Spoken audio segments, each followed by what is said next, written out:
बिस्मिल्लाहिर्रहमानिर्रहीम।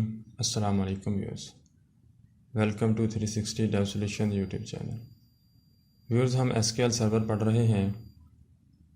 पिछले लेक्चर में हमने देखा था कि एसक्यूएल सर्वर को हम इस्तेमाल क्यों करते हैं और एसक्यूएल सर्वर को अपने लैपटॉप या सिस्टम के अंदर हम इंस्टॉल किस तरह से करते हैं। आज के इस लेक्चर में हम देखेंगे कि एसक्यूएल सर्वर के अंदर हम डेटाबेस किस तरह से बनाते हैं और फिर डेटाबेस के अंदर टेबल्स किस तरह से बनाते हैं, टेबल्स के अंदर डेटा किस तरह से इंसर्ट करते हैं और टेबल्स के अंदर जो सेव डेटा होता है उसको हम एसक्यूएल स्टेटमेंट की मदद से किस तरह से शो करते हैं। तो चलिए आज का लेक्चर शुरू करते हैं।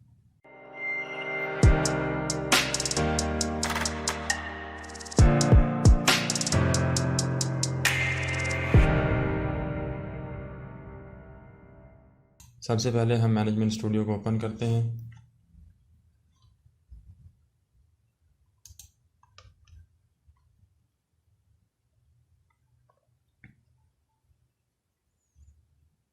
जब ये स्क्रीन आपके पास शो हो जाए तो फिर आपने यहाँ से कनेक्ट के ऊपर क्लिक करना है।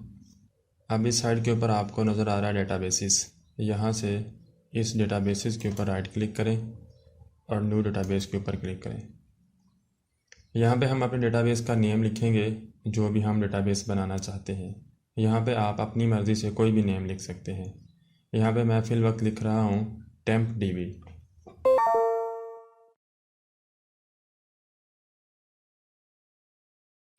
डेटाबेस का नेम लिखने के बाद यहाँ से ओके के ऊपर क्लिक करें।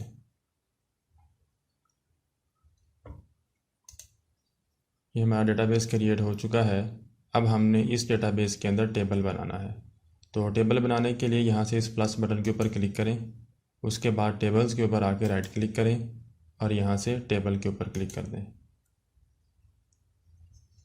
अब हमने अपने डेटाबेस के कॉलम्स के नेम लिखने हैं। तो हम ये सपोज करते हैं कि हम ये एक टेबल बना रहे हैं स्टूडेंट के लिए, यानी इस टेबल का नाम हम स्टूडेंट रखेंगे और स्टूडेंट्स की इन्फॉर्मेशन को हम सेव करेंगे। मैं सिर्फ आपको एक तरीका बता रहा हूँ, आप इसके अंदर ज़्यादा कॉलम्स भी बना सकते हैं।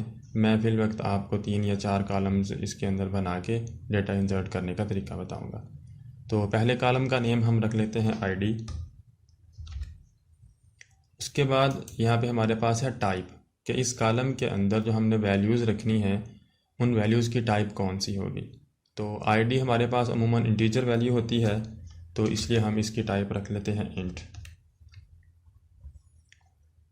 थर्ड वन हमारे पास है अलाउ नल्स। अगर हम इस चेक बॉक्स को चेक रहने देंगे तो इसका मतलब ये होगा कि आईडी कॉलम के अंदर नल वैल्यू आ सकती है, यानी अगर हम इसके अंदर वैल्यू ना भी इंसर्ट करें तो आगे मूव कर सकते हैं। अगर हम इस बॉक्स को अनचेक कर देते हैं तो इसका मतलब होगा कि इस कॉलम के अंदर हमने वैल्यू ज़रूर इंटर करनी है। उसके बाद हम दूसरे कॉलम का नेम रखते हैं नेम। इसकी टाइप हम रखते हैं varchar।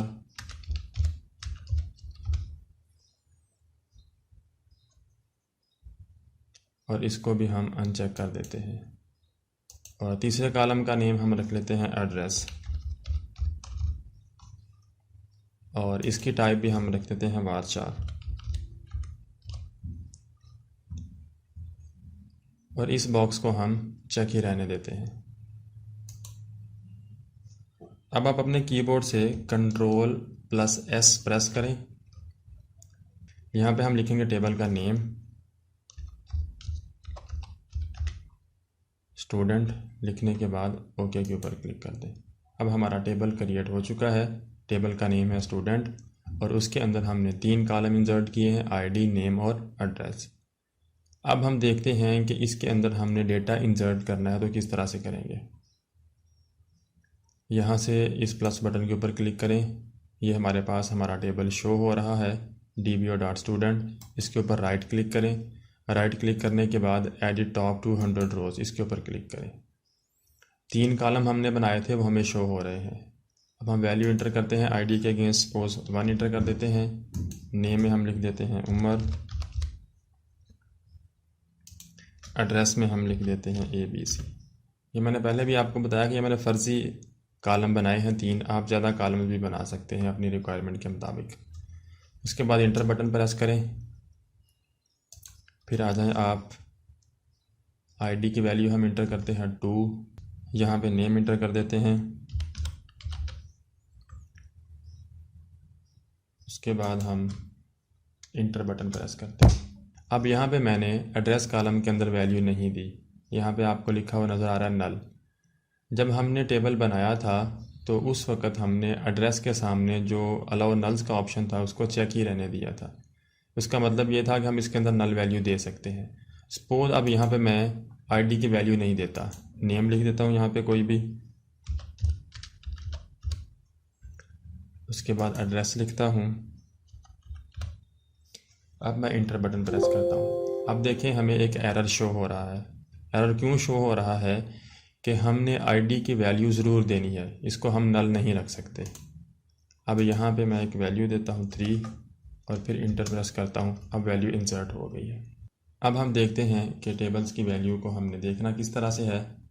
एक तरीका तो ये है कि दोबारा फिर आएँ इस टेबल के ऊपर, राइट क्लिक करें, उसके बाद आप यहाँ पे क्लिक करें सिलेक्ट टॉप 1000 रोज़। यहाँ पे देखिए आपको टेबल का पूरा स्ट्रक्चर शो हो रहा है, उसके अंदर जो वैल्यूज़ हैं वो भी शो हो रही हैं। अगर आप दोबारा टेबल का डिज़ाइन देखना चाहते हैं तो इसके ऊपर दोबारा राइट क्लिक करें, क्लिक करने के बाद डिज़ाइन के ऊपर क्लिक कर दें। अब हम देखते हैं कि एसक्यूएल स्टेटमेंट की मदद से हम किस तरह से टेबल का डेटा देख सकते हैं। इसके लिए आप यहाँ पे आए, न्यू क्यूरी के ऊपर क्लिक करें और ये आपके पास क्यूरी विंडो आ गई है। यहाँ पे अब हम क्यूरी लिखेंगे। सबसे पहले हम लिखेंगे यूज़, ब्रैकेट स्टार्ट करेंगे। ब्रैकेट स्टार्ट करने के बाद हमने अपने डेटाबेस का नेम लिखना है। हमारा डेटाबेस का नेम था TempDB।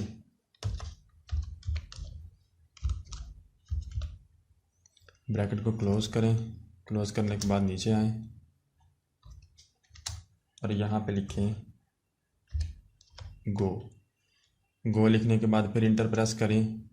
इंटर प्रेस करने के बाद अब हमने सेलेक्ट स्टेटमेंट लिखनी है जो कि हमें टेबल का डेटा शो करवाएगी। उसका सिंटैक्स होता है सिलेक्ट के बाद हमने लिखना है स्टैटिक। यहाँ पे हमने ये बताना होता है कि हमने टेबल में से कितने कॉलम्स देखने हैं। तो स्टैटिक का मतलब होता है कि टेबल के अंदर जितने भी कॉलम्स हैं वो सब हम देखना चाहते हैं। तो इसलिए मैंने यहाँ पे लिख दिया स्टैटिक।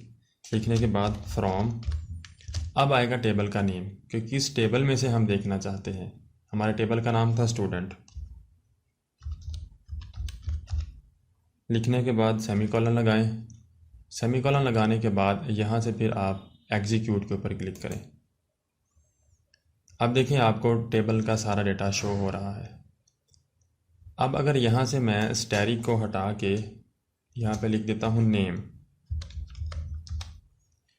इसका मतलब ये होगा कि हम सिर्फ स्टूडेंट टेबल में से नेम कॉलम को देखना चाहते हैं। अब मैं दोबारा फिर एग्जीक्यूट के ऊपर क्लिक करता हूँ तो आप देखें सिर्फ हमें नेम कॉलम ही शो हो रहा है, दूसरे कॉलम शो नहीं हो रहे। आज के लेक्चर में बस इतना ही। अगर किसी स्टूडेंट को कोई कन्फ्यूजन हो या किसी तरह का कोई एरर आ रहा हो तो मुझे कमेंट सेक्शन में बताएं ताकि मैं आपको गाइड कर सकूं। मिलते हैं नेक्स्ट लेक्चर में, तब तक के लिए अल्लाह हाफिज़।